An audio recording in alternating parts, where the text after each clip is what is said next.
All right, folks, ready to dive deep. Today we're taking on, well, a bit of a philosophical heavyweight, Jacques Derrida, Ooh, yeah. specifically his critique of Husserl's philosophy of language. And we're looking at speech and phenomena. I know. Sounds a little daunting, right? Mm-hmm. But trust me, we're going to pull out the good stuff. The most interesting and thought-provoking parts, so you don't have to wade through all the dense stuff. Yeah, it's a real treat to kind of see how Derrida really turns our thinking about language kind of on its head. So you've been wrestling with Derrida's take on Husserl, haven't you? Yeah. And it all kind of comes down to this. Husserl, he believed language was built on logic. Yeah. Words, they're just labels for ideas that already exist. Right. But Derrida comes along and he's like, hold on a second. What if meaning isn't like pre-packaged? What if it's actually created through how we use language, like through rhetoric in specific situations? Yeah. That's exactly where it gets really exciting. It challenges this whole foundation of how we think about meaning. Imagine the meaning of a word. It isn't static. It's constantly being shaped by the context. Whoa. That is a huge shift, isn't it? I mean, if meaning is created by how we use language and not just like, some fixed definition, then reality itself becomes kind of, well, more fluid, doesn't it? Are you starting to see where this is going? Totally. I mean, if you think about how long logic has been the dominant force in Western philosophy, I mean, going all the way back to Plato and Aristotle. Right. And then to more modern thinkers, it's like they all believed that signs, they represented these timeless ideas that just exist before language even does. It's like they thought our words were just these little labels for like pre-made meanings, pre-packaged. Exactly. And you can really see how that's like seeped into our thinking about communication. Yeah. Right? Like we just assume that our words, they correspond to reality perfectly, that they're just neutral tools for conveying information. Right. Like a direct line from my brain to yours. Yeah. But Derrida's like, wait, hold up. What if language isn't neutral? What if it's actually shaping how we see the world? Right. And that's really key. Meaning isn't pre-existing. It's generated through using language in specific contexts. It's an active process, a dance between speaker, listener, and like the ever-shifting landscape of language itself. He even uses this powerful phrase, the death of language, to describe it. I mean, that's dramatic. It is dramatic, but he's not using death literally. He's using it to highlight how signs are always pointing to something that's absent, what he calls the signified. Think about it, like when we say love, the word itself isn't love, is it? No. It's like a pointer to an idea, a feeling that we're trying to convey through language. So there's this gap, the space between the word and what it's supposed to represent. Exactly. That gap is crucial. That's where meaning is constantly being negotiated and renegotiated. Derrida even uses the example of like talking to yourself, in your head, saying something like, you've gone wrong. He points out that even that seems like a false kind of communication because it's divorced from real interaction, from the presence of another person. So it's like the meaning is always just out of reach, always kind of slipping away. And that leads us to one of Derrida's most famous concepts, difference. Yes. With an A. With an A. Difference. Difference. Yeah, a word he actually created. And it's powerful. It's not a thing. It's more like an active process. That creates meaning through difference and deferral. Okay. Break it down for us. Difference and defer. I mean, what do those even mean in this context? Okay, so think of it this way. The word cat, it only has meaning in relation to other words, right? Like dog, animal, pet. There's no like pre-existing essence of catness floating around out there. Right. It's the relationships, it's the differences between words that create meaning. So meaning is all about context, about contrasts. Precisely. And then there's deferral, the idea that meaning is always unfolding over time. Think about like how the meaning of cool has changed over generations, or how a single sentence can have like multiple interpretations. Yeah. So Derrida's saying language is always in motion, always evolving. It's not about these fixed meanings, but this constant play of difference and deferral that creates the meaning. Yes. And if we think about how he's using Saussure's work on language as a kind of a jumping off point for his own ideas, it gets even more interesting. Because Saussure argued that language isn't about these pre-existing ideas or sounds. It's a system of differences. Derrida takes that and pushes it even further, arguing that meaning isn't just about the differences between words, but about how those differences are constantly shifting, evolving through how we use language. Hmm. So how does this change the way you understand language? It's not just a tool for communication. It's a force that's actually shaping how we see and interact with the world, isn't it? Yeah.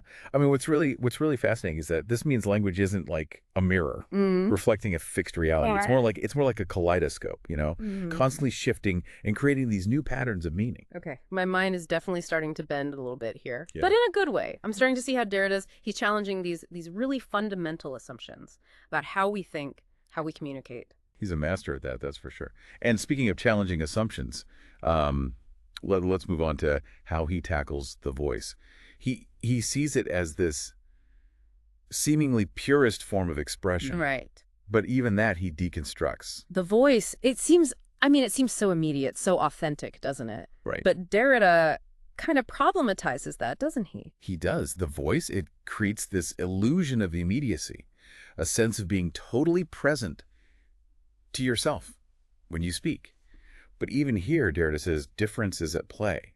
Wait, so even our inner voice, that space where we think we're most alone with ourselves, is actually shaped by this interplay of difference and deferral. Precisely. Think about like how we learn language in the first place. Right. We learn by imitating the sounds we hear around us, by absorbing the language of our caregivers, our communities. So even our own voice, the way we speak, carries the echoes of other voices within it. So you're saying that even when we think we're alone with our thoughts, the voices of others are present.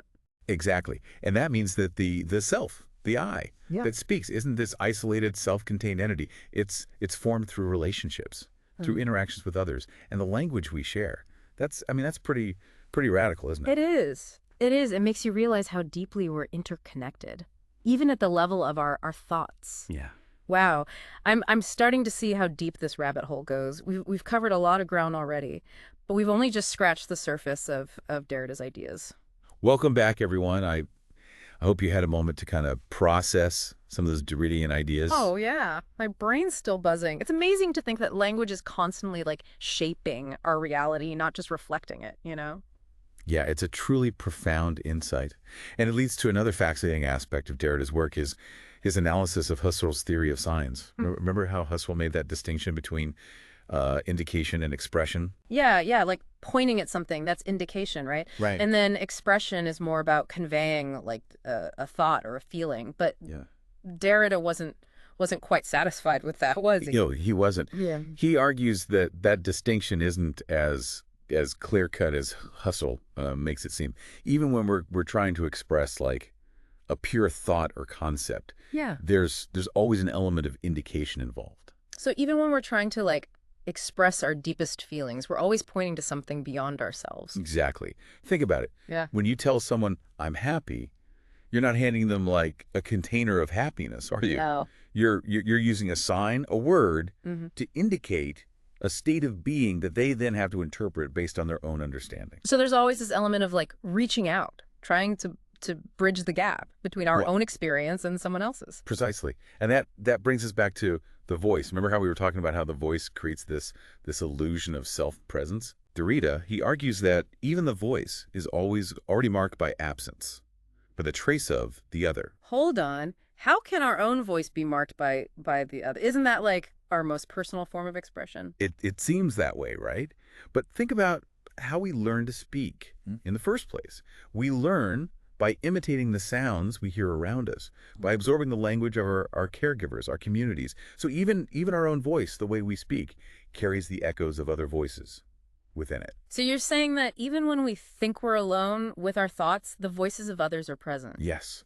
And that means that the self, the I that speaks, isn't this isolated entity. It's formed through relationships, through interactions with others, and the language we share. I mean, that's a pretty radical notion, isn't it? Yeah, it is. It is. It makes you realize how deeply interconnected we are, even at the level of our thoughts. Exactly. Now, if language is this fluid, ever-shifting thing, and if meaning is always being generated through, use and context, what does that mean for our understanding of truth? Yeah, does this mean that like truth is relative, that anything goes? That's a question a lot of people have about Derrida, and he wasn't saying that truth is whatever we want it to be. He wasn't advocating for some kind of radical relativism where all perspectives are equally valid. Okay, so what was he saying then? If truth isn't this fixed absolute thing, how do we even begin to understand it? Derrida argued that truth isn't something that exists out there, Yeah. independent of language. It's not something we can just directly grasp.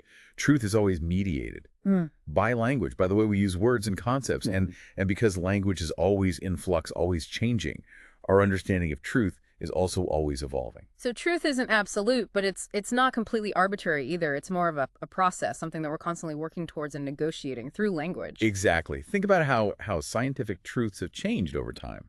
What we once considered absolute fact might be like revised or even overturned by new discoveries. That's actually kind of hopeful. It means we're not stuck with these fixed, static ideas of truth. We can always challenge them, reinterpret them, and search for new ways of understanding the world. Absolutely. Derrida's deconstruction of language, it isn't about tearing everything down. It's about opening up possibilities, new ways of thinking and being. So it's about embracing the ambiguity and the fluidity of language. Yes. And that leads us to another one of Derrida's key concepts, the undecidable. Undecidable. What does that even mean? Is he talking about like those multiple choice questions where none of the answers seem right? Not quite. He's talking about certain philosophical dilemmas, certain questions that we can never fully resolve. There's no single right answer, no final solution. We're always caught in this play of interpretations, Yeah. of computing perspectives. Can you give me like an example of an undecidable? Sure. Think about like the classic philosophical debate. Free will versus determinism. Yeah. Are actions predetermined? Or do we genuinely have freedom of choice?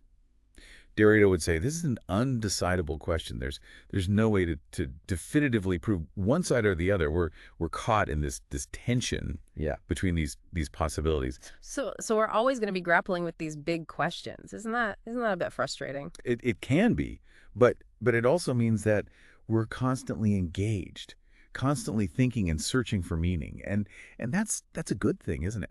Yeah. It's like Derrida's inviting us to embrace the mystery Yeah. of language, the fact that it can never be fully pinned down. It's about being comfortable with ambiguity, with not always having these neat and tidy answers. That's a great way to put it. He's encouraging us to be playful with language, to experiment, to see it as a space of infinite possibility. This is really making me rethink my whole relationship with language. It's not just this tool for communication. It's a fundamental part of how we experience and understand the world. And it's a powerful tool too. Mm. But with that power comes responsibility. What do you mean? Well, if language shapes our reality, then the way we use language has ethical implications. The words we choose, the stories we tell, they can perpetuate injustice, or they can create positive change. So it's not just about understanding Derrida's ideas, it's about like putting them into practice, about being mindful of how we use language in our own lives. Exactly. And that's a great point to transition into the final part of our deep dive. We'll delve a bit deeper into how Derrida's work challenges us to think critically about language and its impact on the world. So we've been talking about this Derrida's undecidable, right? The idea that some questions, well, they just don't have like definitive answers. It's kind of liberating in a way, but also a little unsettling, to think that ambiguity might just be baked into the very nature of language itself.